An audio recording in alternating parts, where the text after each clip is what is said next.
नाजरीन, उर्दूग्राफी में खुश आमदीद। कैसे हैं आप?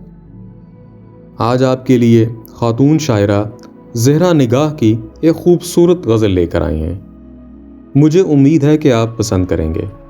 उससे पहले अगर आपने हमारे चैनल को सब्सक्राइब नहीं किया तो अभी कर लीजिएगा और बेल के आइकन पर क्लिक कर दीजिए ताकि आने वाली वीडियोस की इत्तला आपको बर वक्त मिल सके।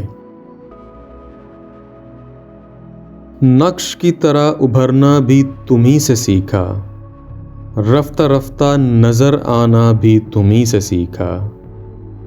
तुमसे हासिल हुआ एक गहरे समुंदर का सुकूत और हर मौज से लड़ना भी तुम्ही से सीखा। अच्छे शेरों की परख तुमने ही सिखलाई मुझे, अपने अंदाज से कहना भी तुम्ही से सीखा। तुमने समझाए मेरी सोच को आदाब-ए अदब, लफ्ज़ो मानी से उलझना भी तुम्ही से सीखा। रिश्ता-ए नाज को जाना भी तो तुमसे जाना, जामाए फ़ख्र पहनाना भी तुम्ही से सीखा।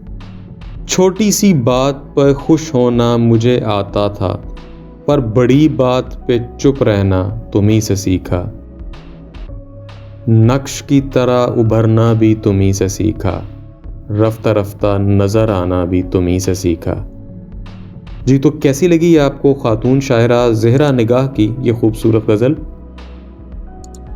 मुझे उम्मीद है कि पसंद आई होगी। अगर पसंद आई तो इस वीडियो को लाइक और शेयर ज़रूर कीजिएगा, इससे हौसला अफजाई होगी। बहुत शुक्रिया।